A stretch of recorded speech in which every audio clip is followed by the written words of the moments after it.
Okay, we are now on Chapter 7, Pelvic Pain. We're going to look at pelvic inflammatory disease. We're going to look at primary dysmenorrhea and secondary dysmenorrhea. We're going to start with pelvic inflammatory disease. This is the fact sheet from the Center for Disease Control for pelvic inflammatory disease. The reason I show this picture here is to show the age of this young woman. PID is much more common in women under the age of 20. And you see many of the sexually transmitted diseases are disproportionately represented among young people. And here we have our case, a 19-year-old, less than 20, gravid as 0, never been pregnant, and may never be pregnant if she gets injury to her tubes because of scar tissue. She presents to the emergency department with bilateral lower abdominal pelvic pain for 24 hours. Bilateral. If it was unilateral in a young woman, you would think of perhaps ectopic pregnancy. But bilateral, you think of PID. She just finished her menses. What is the relationship of PID to the menstrual period? After the menses, when we have the breakdown of the cervical mucus barrier, there is the increasing chance of ascending bacteria which go up into the upper reproductive tract. So more commonly is going to be PID after her menses. She's sexually active with no contraception, a wise young woman, of course. Barrier contraception can prevent PID. Speculum exam reveals mucopurulent cervical discharge. I'll show you a picture of what that looks like. Pelvic exam shows bilateral adnexal tenderness and cervical motion tenderness. The CDC has 5 criteria for PID. One of them is bilateral pain. 2 is mucopurulent cervical discharge. 3 is cervical motion tenderness. 4 is elevated white count, and 5 is elevated SED rate. She's got the historical ones here. She's got mucopurulent cervical discharge, bilateral tenderness, and cervical motion tenderness. She's afebrile. Her qualitative urinary beta-HCG is negative, so we can rule out ectopic pregnancy. And she has a white count, which is elevated, 14,000, and sedimentation rate is elevated. She has all of the criteria for PID. PID is a clinical diagnosis, not a bacteriologic diagnosis. Now, the cervical motion tenderness, why is the cervix tender? It's not really a tender cervix, but as you move the cervix, it stretches the fallopian tube. The fallopian tube is inflamed, and it is the stretching of the fallopian tube which results in the cervical motion tenderness. Now, when we think generically of pelvic infections, there's a number of them that we could talk about. Endometritis, we talked about that under postpartum infection. This is carried by the lymphatics from the endometrium into the perimetrium. Pelvic tuberculosis is carried hematogenously from the lungs to the pelvis. But what we're looking at here with acute pelvic inflammatory disease is an ascending infection, which goes from the vagina through the cervix, uterus, and into the tubes and ovaries, an ascending infection. This is the lymphatic spread of endometritis from the endometrium to the myometrium to the perimetrium. This is PID, pelvic inflammatory disease, from tuberculosis. That comes through the bloodstream. But your classic PID is an ascending infection. It starts out with a cervicitis, bacteria in the cervix. They go up into the endometrial cavity. They typically don't cause much of an endometritis, but they continue their way up, go into the fallopian tube, the oviduct, and the ovary, and they set up housekeeping there, and we call this acute salpingo-oophorytis. And I really like that term much better than acute PID because it tells you what's happening. It is inflammation, infection of the tube, the salpinx, and the ovary, acute salpingo-oophorytis. Now, what's going to happen here? A number of things. If she isn't treated or inappropriately treated and healing takes place anyway, but at the expense of scar tissue, she will have chronic PID. If it doesn't get better, if it gets worse, it can form into a TOA, which is tubo-ovarian abscess. And that is bad news. So cervicitis becomes acute salpingo-uveitis, and it can become either chronic PID or TOA. And even without the tenderness, a lot of PID is asymptomatic. And that's particularly true for chlamydia and can cause infertility and tubal adhesions. So we start out with a cervicitis, which becomes acute salpingo-uveitis. Hopefully we can treat this patient appropriately, and we can have healing of the pelvis without adhesions. But if it is inappropriately or untreated, we can have either a chronic PID or TOA. All right, let's work our way through this. We're going to look at acute PID. We're going to look at chronic PID. Acute PID, the 5 clinical criteria are bilateral pelvic tenderness, purulent cervix, tender cervix, elevated white count, elevated sed rate. Now, we're going to get cultures, which are usually DNA probes, amplification of gonorrhea and chlamydia. The diagnosis, however, does not rest upon cultures, but is a clinical diagnosis. Now we've made the diagnosis. Inpatient or outpatient treatment, we'll talk about that. Inpatient treatment is intravenous cephalosporin and doxycycline. Outpatient treatment is ofloxacin. That's the CDC recommendations. Chronic PID, you have tenderness in the under cervix, but you do not have the pus, the purulence. You have a normal white count and sed rate. Diagnosis, laparoscopy. Treatment is very challenging. Risk factors. There's no question that age is one of the main risk factors. Here we have these two young people, and look at what they're thinking about. They're not thinking about going home and playing with their toys. They're thinking about having sex. The risk is so much higher less than age 20. Multiple sexual partners. This is looking at U.S. gonorrhea rates by age. The red is 15 to 19 years of age. The blue is 20 to 24. And the white is 25 to 29. Corrected for sexual activity, you can see twice or more the risk with under 20. This is a study of 13,000 female Army recruits looking at the prevalence of chlamydia. And you can see it's a straight line. The higher, or the lower the age, the higher the prevalence. By the time you get to 30s, very minimal. And yet, who do we mostly do our cultures on? It's the older women. But it's the younger women who are at risk. So let's start out with the cervicitis. The main finding is mucopurulent cervical discharge. I sometimes call this the frozen waterfall.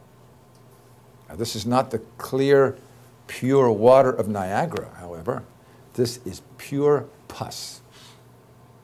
Pure pus coming out. When you see that, think chlamydia, think gonorrhea. Mucopurulent cervical discharge.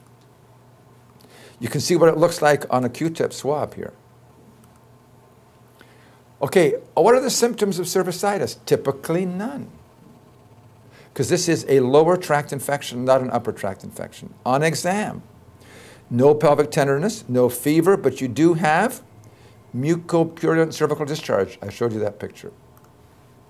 Investigative findings, positive gonorrhea, gonococcus, and or chlamydia.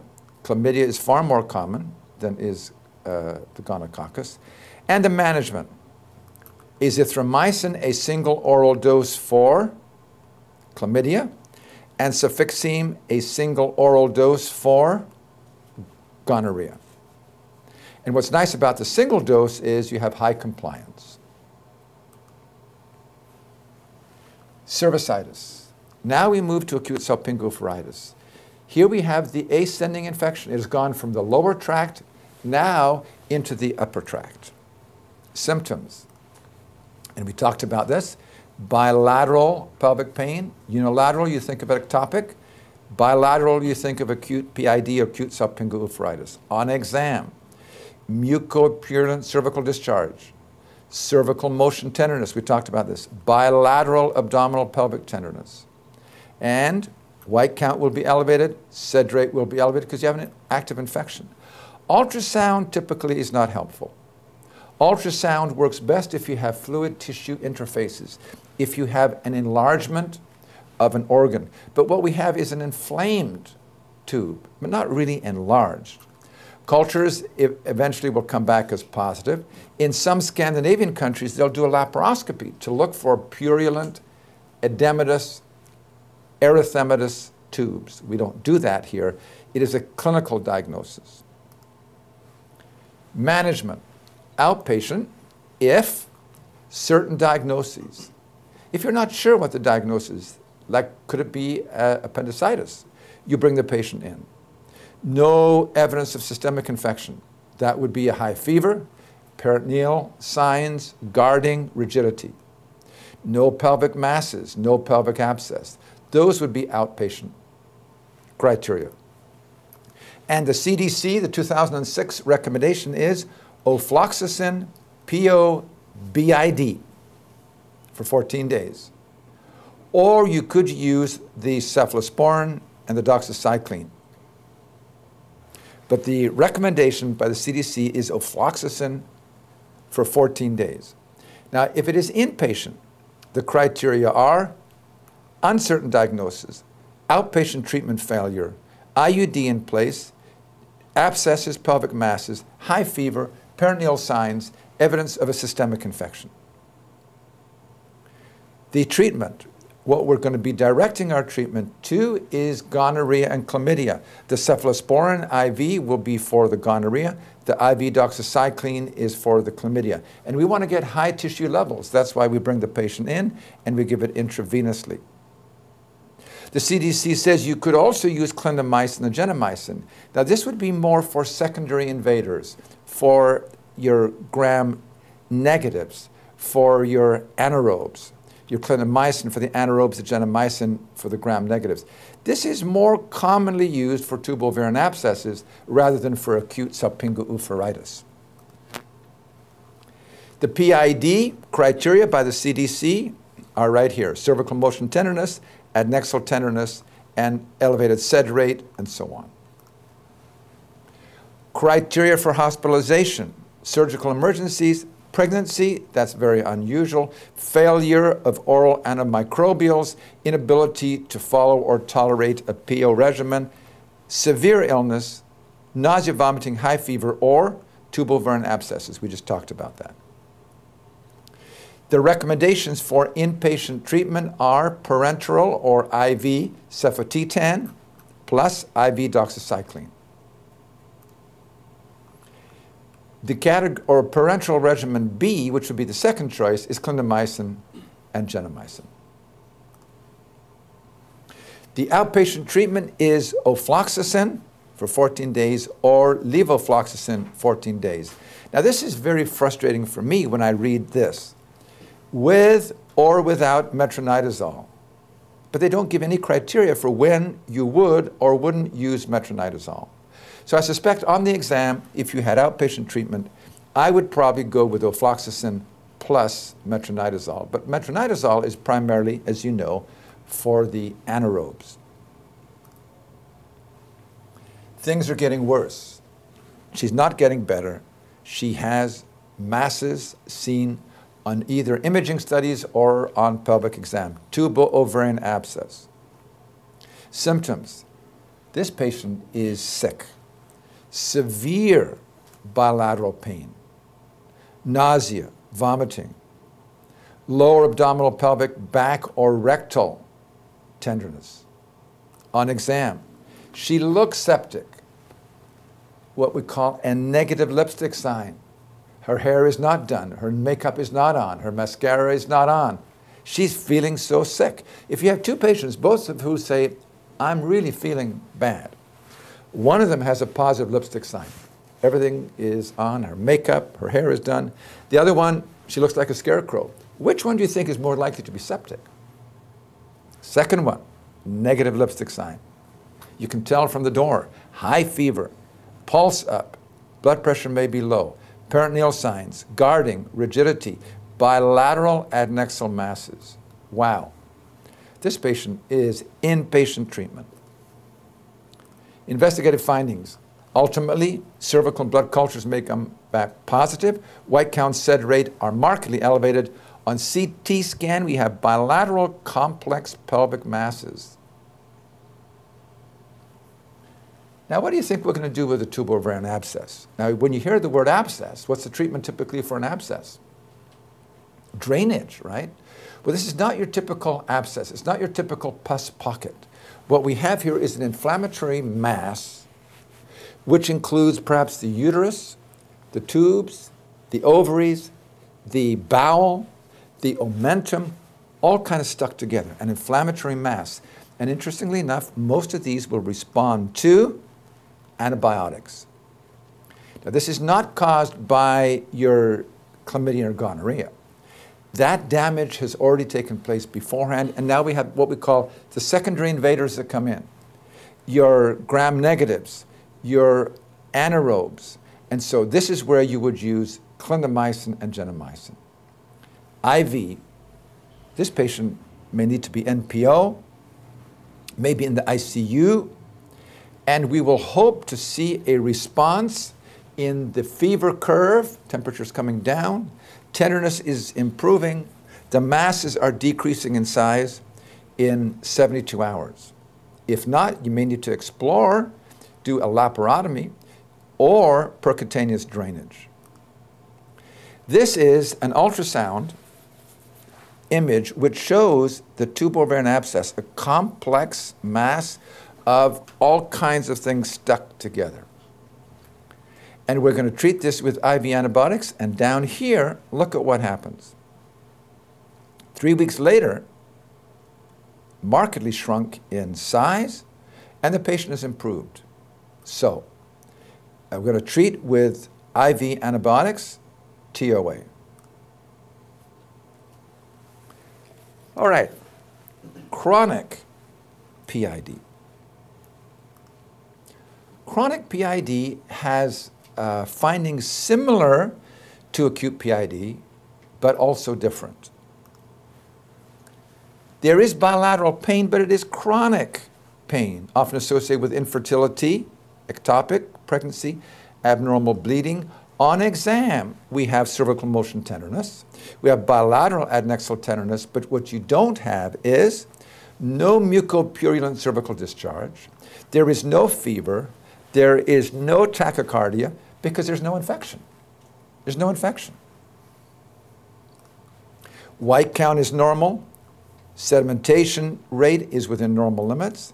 Cultures are negative. Ultrasound may show a dilated cystic oviduct, hydrosalpinx. The diagnosis. Pelvic pain is difficult to diagnose precisely without doing a laparoscopy. And that's what we're going to do here. A laparoscopy to actually confirm the adhesions. How do you deal with adhesions? This is very difficult. Mild analgesics, you're going to give them narcotics. How long will those last when you have chronic pain? Adhesion lysis, particularly if you've got the tubes that are involved and can be repaired. But if her problem is ongoing chronic pain and she can't function, you may have to do a total abdominal hysterectomy, bilateral salpingoophorectomy, a pelvic clean-out. And if you do that, she should be put on estrogen replacement therapy. We'll talk about that more later. But this is a horrendous treatment for a young woman, but if she has pain which cannot be relieved any other way, you may have to be aggressive. This is from the Board of Medical Quality Assurance in California, physicians who have their licenses taken away. This physician had his license taken away because sexual exploitation of patients. But this is the one I want to direct your attention to, prescribing pain medication for a patient that had become addicted. And these patients with chronic PID, they will keep coming back and say, doctor, I need something stronger. I need something stronger. It's very challenging because you don't want to get the patient addicted. This would be better to refer to a pain specialist, or you may need to do a pelvic clean out. Okay, here's some pictures. You can see the adhesions. You can see the enlarged tubes, tubo-ovarian abscess over here. This is your hydrosalpinx, that you may see a dilated cystic tube. On laparoscopy, this is what you'd see. Adhesion, adhesion, adhesion. Look at these adhesions, they're everywhere. Here is omentum, which is stuck. Now this gives the appearance of a tube, but you can see it's all kind of stuck together. It's difficult to see the anatomy. You don't see the fimbria. You don't see the ovaries. How can they function to provide a pregnancy? She may never get pregnant. Adhesions, anterior abdominal wall. This is the uterus. Here's the round ligament. Adhesions. Adhesions, chronic pelvic adhesions. Look at these over here. Adherent to the ovary, and here is the tube. Very challenging. How do you deal with this? Okay, this is a board question. This is the right upper quadrant, and what organ is this? The liver. This is the liver. And you have adhesions in the right upper quadrant from the liver to the anterior abdominal wall. Sometimes these are described as violin string adhesions.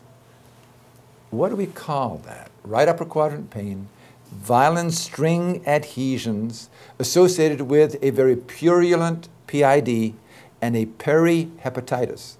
This is the surface of the liver has become inflamed. Fitzhugh-Curtis syndrome. Remember that? Kind of a trivia, but that would be a great board question. Fitzhugh-Curtis syndrome. Right upper quadrant pain because of chronic PID. Okay, let's summarize what we've said. Acute PID, clinical criteria, bilateral pain, purulent cervix, tender cervix, elevated white count, SED rate. Inpatient treatment, systemic findings, outpatient treatment failure, IUD, which we want to take out. There's going to be intravenous cephalosporin, cefotetan, and doxycycline. Cultures will come back, but we don't base our treatment on that. Outpatient treatment, absence of systemic findings, no outpatient treatment yet. Ofloxacin PO for 14 days. With or without metronidazole, I'll probably stick the metronidazole in there. Hopefully that will take care of it, and she will have a pelvis that heals without adhesions. If she has chronic PID, there is bilateral tenderness, there is cervical motion tenderness, but there is no mucopurulent cervical discharge. SED rate and white count are normal. The diagnosis is made by laparoscopy, and the management of adhesions is tough. Mild analgesics, lysis of adhesions if you can, and then you're basically looking at pelvic clean out. All right, that is the end of pelvic inflammatory disease.